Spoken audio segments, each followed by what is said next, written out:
السلام عليكم ورحمة الله وبركاته. الحمد لله والصلاة والسلام على رسول الله وعلى آله وصحبه ومن والاه وبعد. Hakuna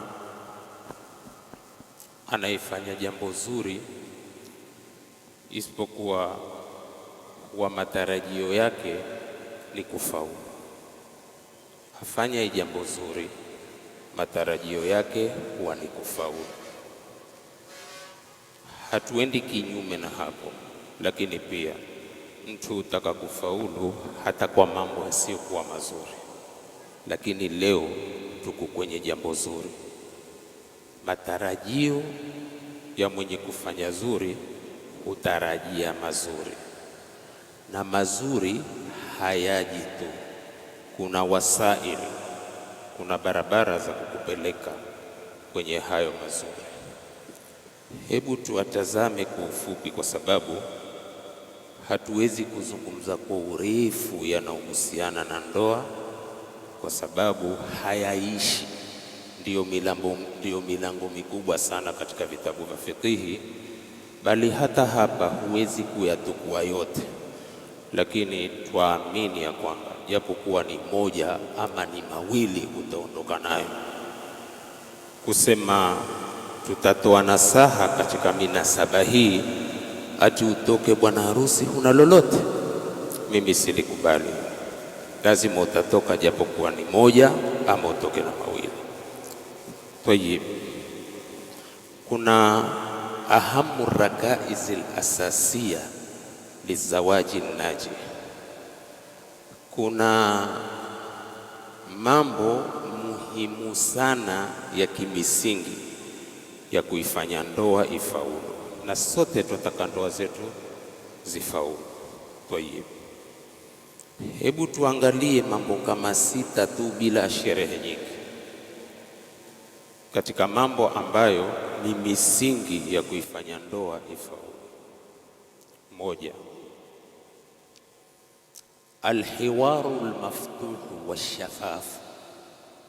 Alhiwaru almaftuh ni mazungumzo yaliyo wazi, washafafu na uangafu.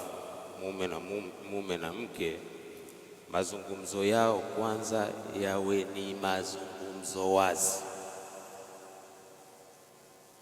Uangafu ni hivyo hivyo, mazungumzo ambao umeupe wewe. Ukizungumza, mwenye kuzungumziwa atafahamu, naye akizungumza wewe utafahamu. Hapana vinaya vya kuleta ufahamu mbaya kwenye mazungumzo. Mazungumzo yakiwa wazi kati ya wawili ni matarajio ya ndoa kufaulu. 2, alihtiramu almutabadal. Alihtiramu almutabadal ni heshima pande zote. Maana hata nikisema heshima za kubadilishiana pia itakuja kimaana. Wewe ni mume uwe na heshima ya hali ya juu kwa mke, na mke awe na heshima hali ya juu kwa mume. Watu wa mke wawe na heshima za hali ya juu kwa watu wa mume, na wa mume hivyo hivyo. Ni tarajio la ndoa kufaulu, kwa sababu pande zote za heshimiana. 3, idaratul khilafati bidhakai. Kuondosha tofauti kwa werevu. Kuondosha tofauti kwa werevu. Hakuna ndoa ambayo itakuwa safi bila tofauti. Tofauti ni lazima. Tofauti tumeumbiwa, shati kupatikane tofauti.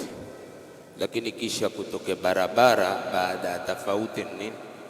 Sisi hufeli ya kuwa hutofautiana kisha tukazikosa na barabara ya baada ya tofauti.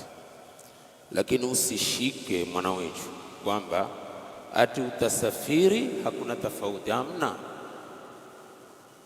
Kuna alosafiri bahari ikawa shwari siku zote, ama kuna alosafiri bahari ikawa imechefuka siku zote? Hapana. Kuna safari itakuwa nzulia chembelecho, usafiri tu, lakini kuna safari itakuwa na miumia ya kikweli kweli. Sasa watazama kwenye shuari, safari itakuwa kinamna gani, na penye michafuko safari itakuwa ni kinamna gani. Huwati kuwa na harufu za ubaharia, yaelewe mwenyewe. Kwa hivyo hili tulishike sana, tofauti utaziondosha kwa wekevu na kwa werevu. Maisha ya ndoa yana matarajio mazuri. Hilo la ngapi mwanangu? La tatu. Sawa. La nne, almurunatu watasamuh. Almurunatu watasamuh ni mabadiliko. Kuwa na mabadiliko yaingia kwenye tafsiri kubadilika, baada ya kubadilika kupatikane na tasamuh. Wewe una yako na hakuna asokuwa na yake, na hawa wote walohudhuria ndoa yao kabla hawajaoa, kila mmoja alikuwa na lake, au vipi hapo? Safi. Sasa lazima uonyeshe mabadiliko. Mabadiliko nini? Pengine ulikuwa ukizoea, si hapa kukotoka hapo waweza ndai kakushika ukaingia kwenye kijikefu cha kisawasawa, ambapo isi kwetu hapo sema ndibanda. Lakini mazoea ndai kikushika utaingia kwenye kibanda, upache chapati yako kando na mwanamvuli, umefahamiana, upige ndondo zako uingie. Sasa ni lazima uzoefu huo usahau. Ulipokuwa kila chapati ya kukandwa na mwanamume na shindikizo njasho linalomsuka na kuntiririka, lakini sasa wakandiwa kwa unga safi laini, tena kwa mikono laini ya mke wako, na wewe ndio unamjua, wala sio kwa mmeanda kukusifia, si wangu lakini nature na mke wangu mimi, mikono lazima iwe laini, na kuikanda unga laini utakula chapati laini. Hata kile kikaa sana huzidi kuwa nzuri, lakini la kukandwa na avuru na majasho, ikipata dakika 5 akana kipande cha iriga safi. Kwa hivyo hilo lielewe sana. La ngapi hilo? Lazima uwe na uvumilivu na lazima uwe na usamehefu. Kitu chingine, at-taqdir wal-imtinan. At-taqdir wal-imtinan, heshima, kushukuru na shukurani. Heshima, lazima uheshimu mke wako. Kisha neema kubwa ulikwenda kutaka ukakubaliwa. Kuna watu wenda kutaka wakakataliwa nyumba zaidi ya 10, wakakupicha wakilia tu, au vipi hapo? Hata wala tansau alfadla bainakum. Katika tafsiri, kuna katika wanavyuoni wa tafsiri waliosema usisahau fadhila baina yenu, itoshe ile fadhila za kwenda kusema nataka na wenye kutakwa nao wakasema twakutaka, kwa sababu kuna wengi ukataliwa. Likumbuke hilo, usije ukaliatandiani, wala hatuombe hivyo. Mfahamu? At-taqdir wal-imtinan, kushukuru na shukurani kwenye mawili. Kushukuru, kumshukuru Mola wako akakupa mrembo untakaye, au si untakaye, kisha kumshukuru na kushukuru kwa mke, kushukuru kwa sababu alizoziweka Mungu, wewe ndio sababu ya kumletea, awe na shukurani kwa atakacholetewa. La mwisho, al-ihtimamu al-mushtarak wal-waqt, bidii ya kushirikiana tena na wakati. Kuna wakati huja ikawa hakuna namna, ni lazima kupatikane ushirikiano. Sasa kila mmoja awe na hamu ya mwenzako, yashike hayo 6 au mawili au matatu, lakini situmai kwamba kwa utatokana hata moja. Sawa sawa, hayo yatakuwa ni matarajio ya ndoa kuwa mzuri. Kisha shika la mke wako na mke wako ashike lako kwa kushirikiana. La mamako lishike likiwa na mwelekeo ili asikuharibie. Safi. Na hata mke ashike lako ikiwa lina mwelekeo, la mamake na babake asilishike likamkosesha dira, kwa sababu wazazi wetu, Mungu waongoze na atuongoze sote, ni wengi wao wana ushirika mkubwa sana wa kuharibu ndoa.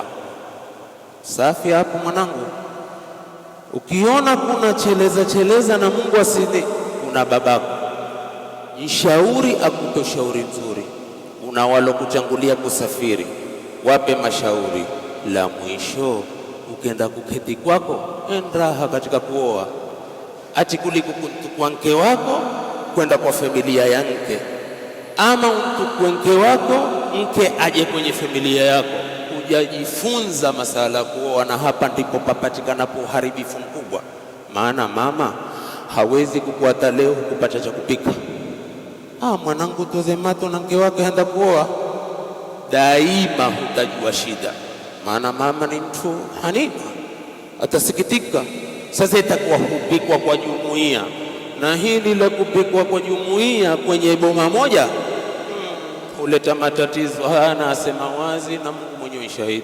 Sasa ili uwe bahariana au nahodha wa kweli, toka na mke wako kantafute pahala pazuri ukae nao, mukipata nyinyi wawili, mukikosa nyinyi wawili. Lakini kwenda kwenye ushirikiano, yatatoka kwenu ama yatoke kwao, ya kwa leo maskini hawakupata chochote, na masala haya ni siri yako na siri ya mume wako. Baadhi ya wazazi ni mchango mkubwa wa uharibifu. Wao walistarehe, hakuna walioingilia, mama na baba hawakuingilia, kwenda huku wakitoka huku. Nasi tuwateni. Mungu aibariki hii ndoa na awajalie, awaruzuku dhurriyatan tayyiba. Innaka ya Allah sami'ud du'a. Wassalamu alaykum wa rahmatullahi wa barakatuh.